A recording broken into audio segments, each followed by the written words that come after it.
Thank you very much. Thank you. Wow. You know, I asked how many people would be here tonight. They said a couple of hundred. It was just like a little fundraiser. They didn't say you broke 23 years, you broke the all-time record tonight. 30.1 million and broke it by $10 million. That's not so close. So congratulations. We're going to have a great 8 years together.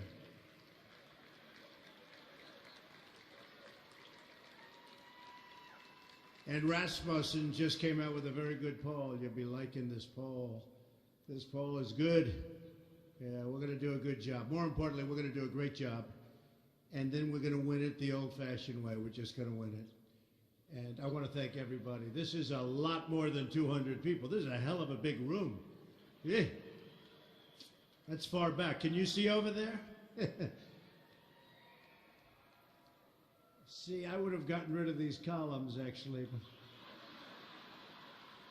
that's being a construction man. But that was a long time ago. They didn't do that. Well, it's an honor to address you tonight and thank each and every one of you for your role in helping to build, sustain, and grow a truly strong Republican Party again. In this effort, we will be working hand in hand with our House leadership team, and I've really gotten to know them, and they are winners, and they are terrific people. Terrific people. Speaker Paul Ryan, Leader Kevin McCarthy, Majority Whip Steve Scalise, and Conference Chairwoman Kathy McMorris Rogers. What a group, great group.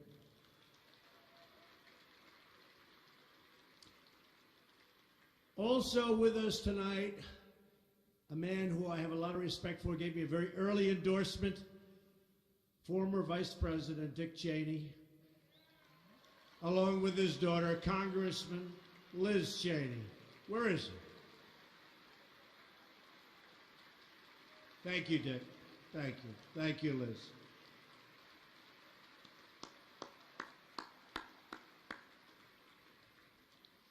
I also want to thank the chairman of the Republican Congressional, look, what a group, committee.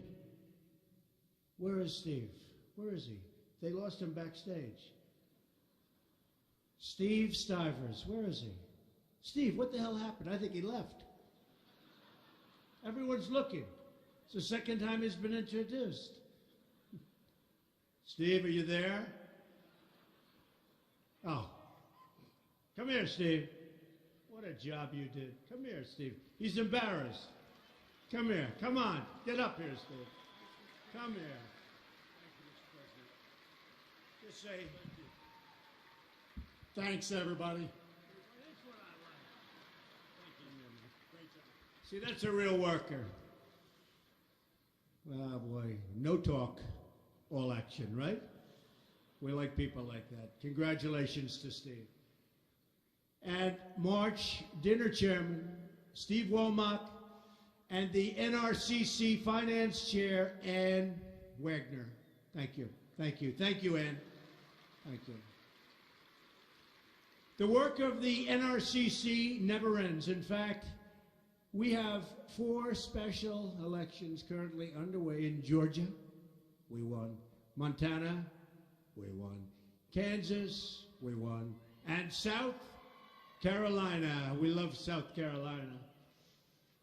That's some group. We're South Carolina. Oh, we love South Carolina. Remember, I was supposed to lose that one big, and we won by 21 points, and that's when I found out these polls are rigged. They were rigged. Thank you, South Carolina. I learned a lot in South Carolina. Our nominees from Montana and Kansas are here with us this evening. Greg Giafonte and Ron Estes. Thank you. Thank you very much. Thank you. On November 8th, the American people voted for historic change. And they also voted for serious action. By delivering the House, the Senate, and the White House, the American people gave us clear instructions. It's time to get busy, get to work, and to get the job done.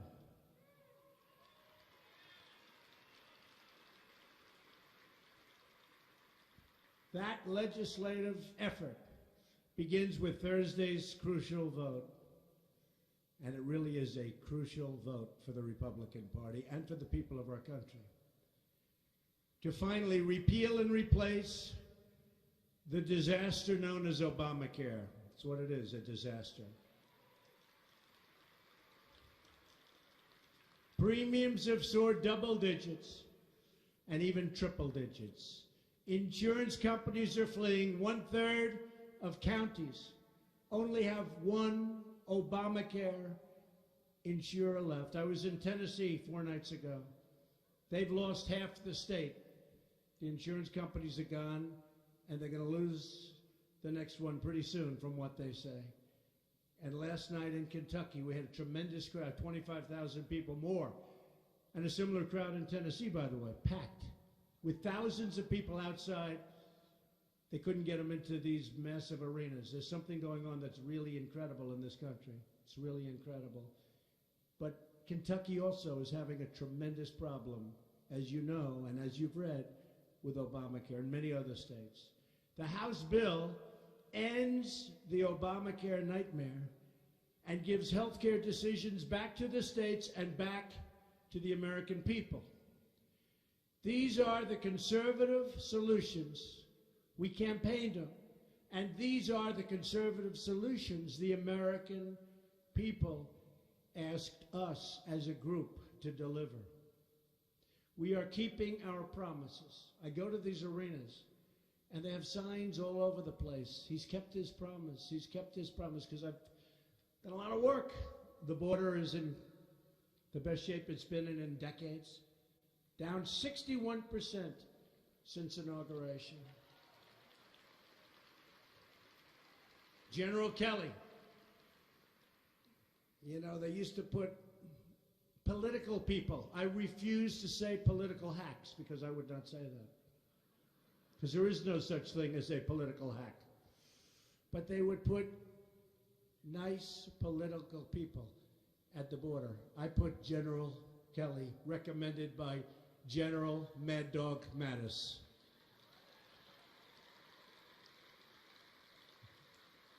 I said to him, General Mattis, I said, General, I need somebody really smart and really tough for the border. Sir, I have the man. General Kelly. As soon as I saw him, it was like an interview lasted for about 30 seconds. I said, he's the right guy. And he's been great. And General Mattis has been great. You see what's going on. Big difference. It's been 60 days since my inauguration, and that was a promise that I've really kept. As you saw today in the Senate, I nominated a Supreme Court justice who will uphold and defend the Constitution of the United States.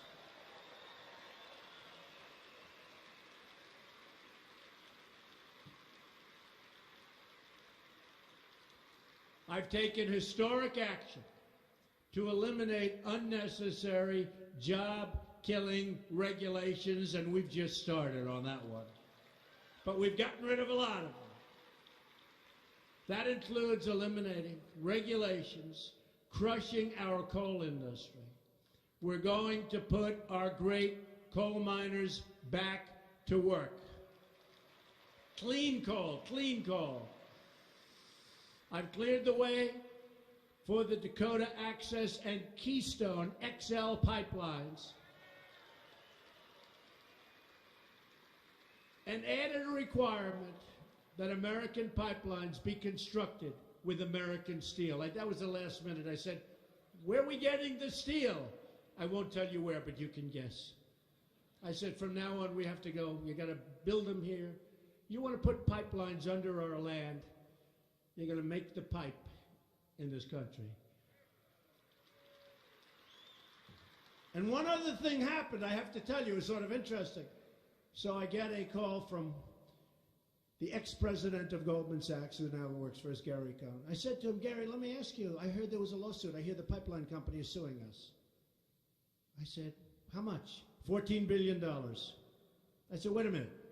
I'm approving a pipeline, and they're suing us for $14 billion, and I've already approved it, right? I said, I just heard it. Go back to them and tell them if they don't drop the suit immediately, we are going to terminate the deal. You have great, being president gives you great power, right? Amazing. So I just saw him this morning. I said, by the way, how did you do? He said, sir, they dropped the suit. Good, that's good. Isn't that easier? Look, if I'm up, do you think Hillary does that? I don't think so. I don't think so.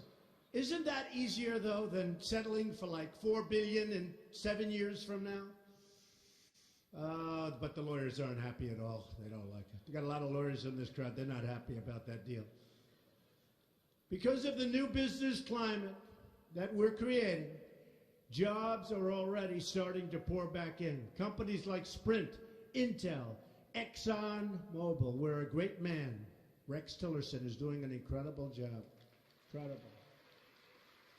Ran that company for many years and ran it well.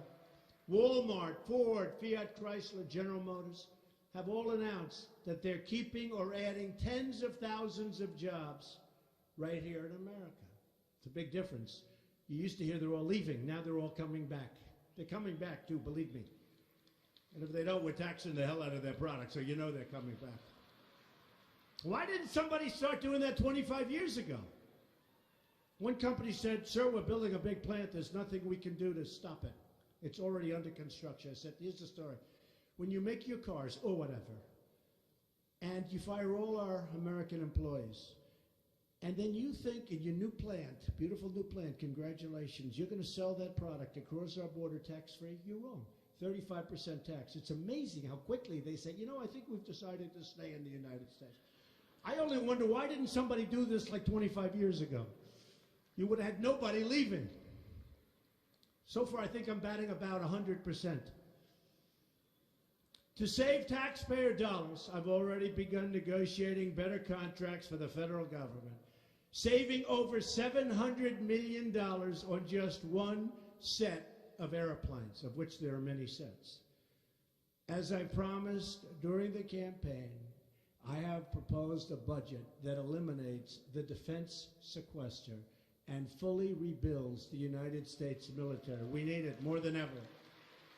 We need it more than ever. We've got a lot of haters out there. They hate. We got some people running some countries that are bad people.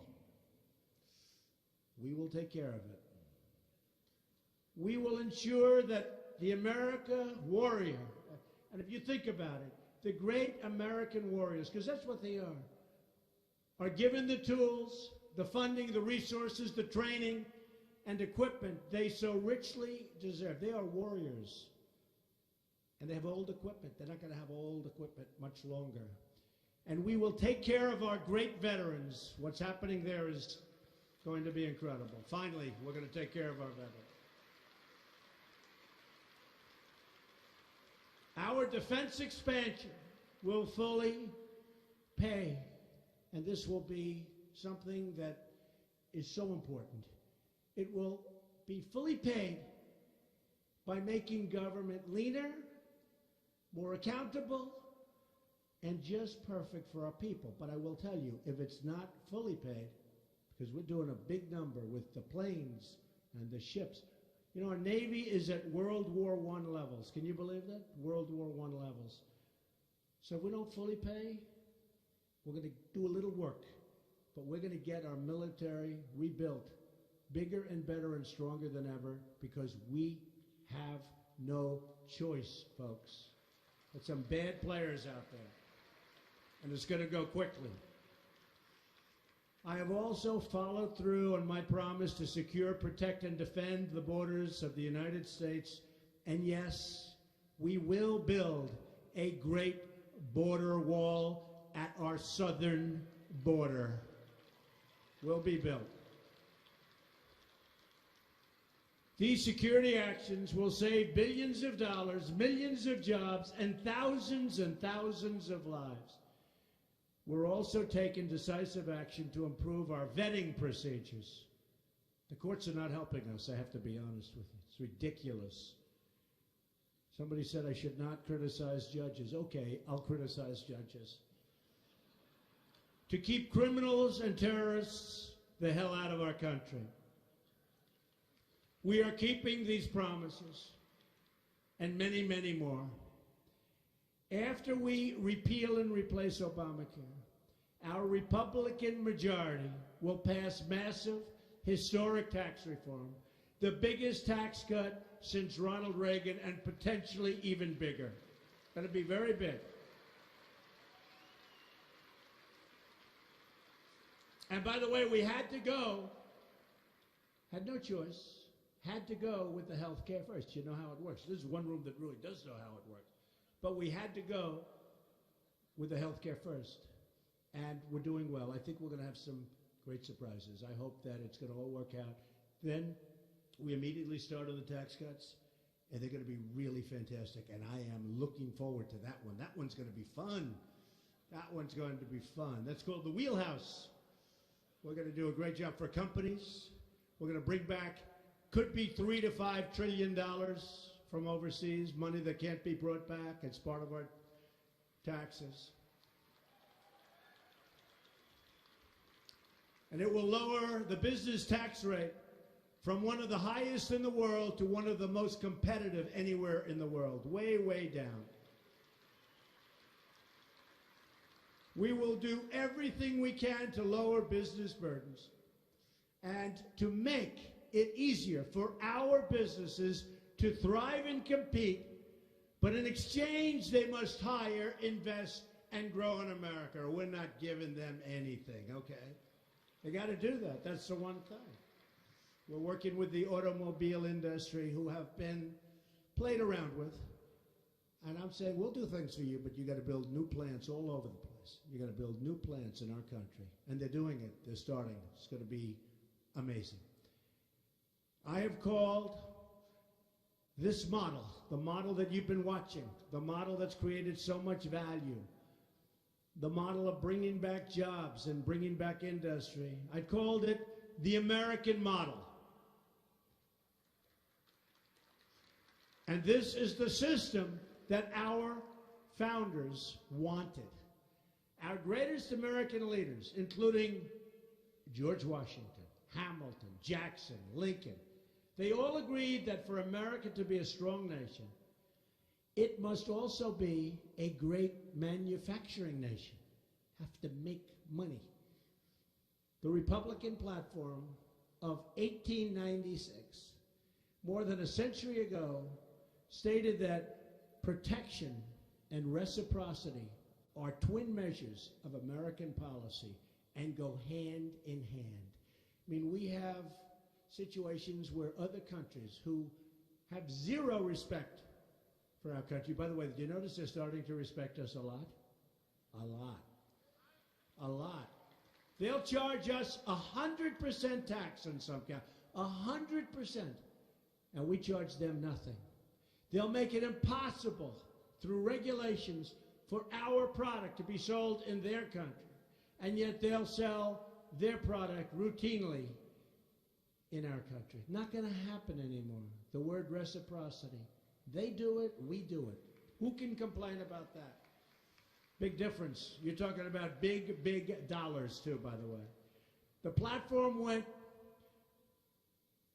on to say, we renew and emphasize our allegiance to the policy of protection as the bulwark of American industrial independence and the foundation of American development and prosperity. Now, these are some of our greatest leaders, some of whom were great business people.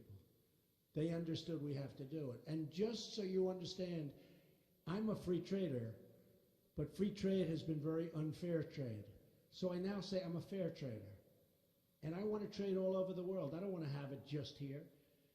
But we're going to be beneficiaries from now on. We're not going to be the people that are taken advantage of any longer. That's been happening for decades and decades. It's not going to happen any longer. And they know it. One country came in to see me recently. Big country, good country, great person. One of his first questions, "Sir, how much will you be charging us?" It's like, he knew. He knew. He knew. They've been ripping us for years, and he finally saw somebody that understands. So one of those things. You don't mind having a rich nation again and having lower taxes, do you? Does anybody here mind? If anybody minds, please stand up. I know Dick Cheney will not stand on this one. Please stand up.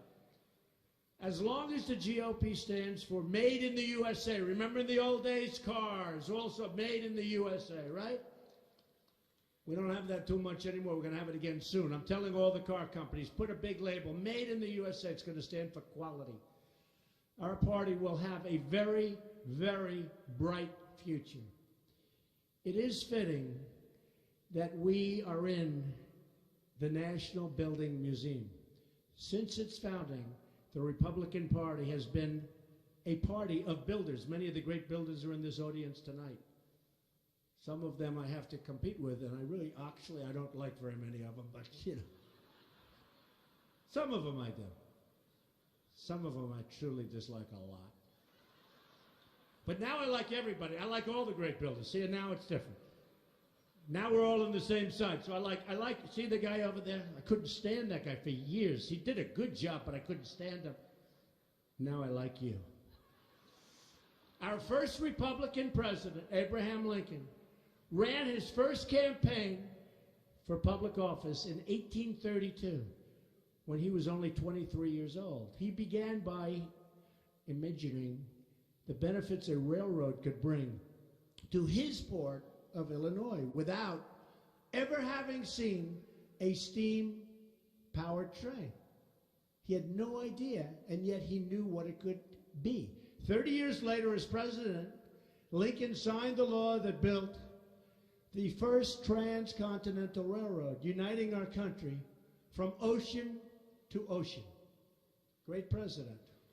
Most people don't even know he was a Republican, right? Does anyone know? A lot of people don't know that. We have to build that up a little bit more. Let's take an ad. Let's use one of those packs.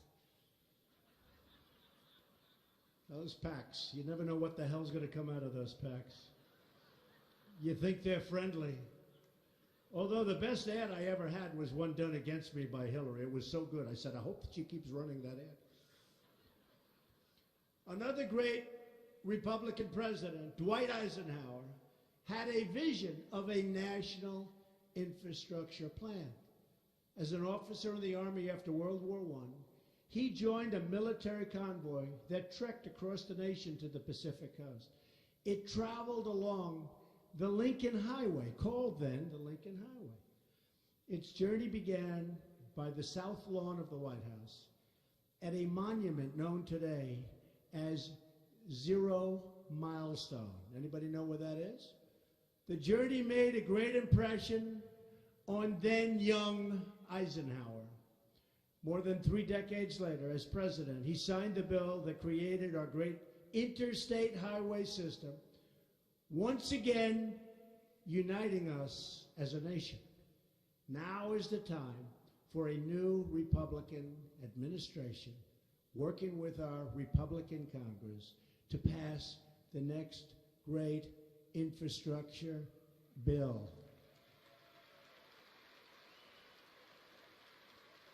Our party must dream as big and as bold as Lincoln and Eisenhower. Together, Republicans will lead America into our unbelievable future. We have so much potential. We have so much potential. I see it now even more than I saw it in this great campaign, which turned out to be a movement like the world has never seen before, actually. You know, it's funny, I've said that so often, they don't even correct me, the fake media. They never correct me, because it's true. Oh, believe me, if it's off by 1/100%, it's like I end up getting Pinocchios, right?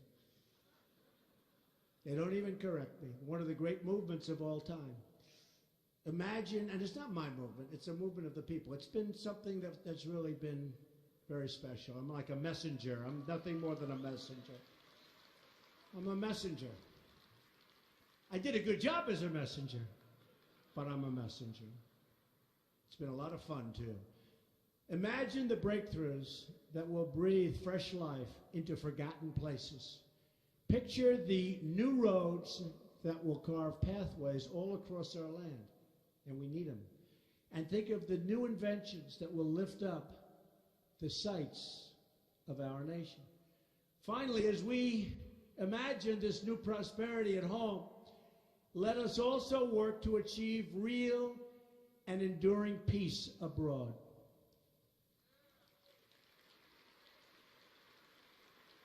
People don't realize, I have to say, what a mess we inherited, what we have. I'm telling you, you look at North Korea, you look at the Middle East, you look all over, you look at that horrible, horrible, horrible Iran deal. I still have not been able to figure out why anybody would have signed that deal. I ask generals, I have them in my office, I say, General, please tell me, why did they sign that deal? Unbelievable. But we're going to straighten things out, folks. The best Republican presidents have not only been war fighters, but also peacemakers. We will never hesitate to do what we must to keep us safe today, but we will always seek a more peaceful tomorrow. We will, and we will succeed.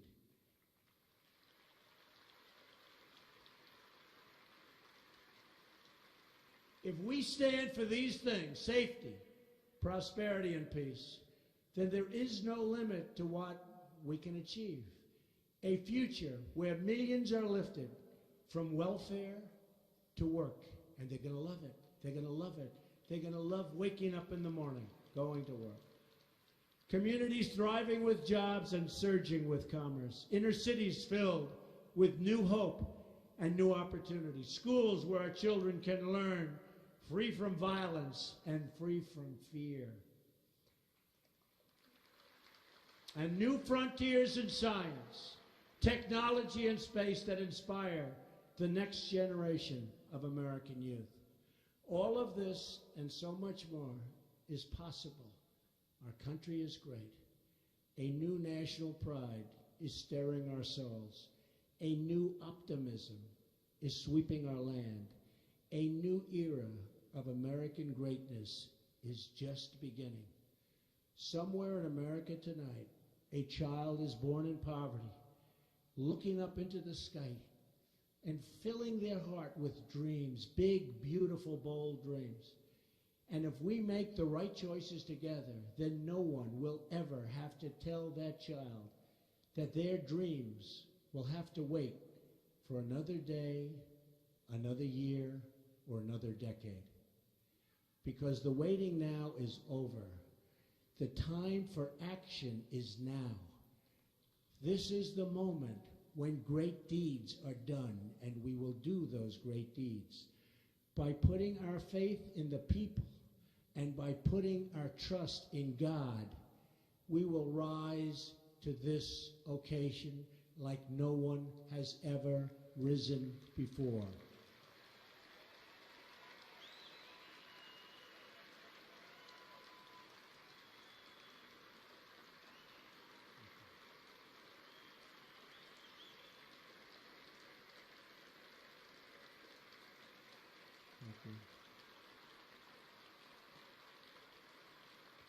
Thank you so much. Thank you. Great people, great country. Thank you so much. We will prove worthy of this moment. Anything is possible if we stand together, united and strong. Not just as Republicans, but as great and unified Americans. Join me in believing in this better and brighter future. Join me in building this reality, and join me in rededicating ourselves to the common good of this nation that we all love so much. Together we will defend our freedoms, we will defend our people, and we will defend our great and beautiful American flag. Thank you. God bless you, and God bless the United States of America. Thank you very much.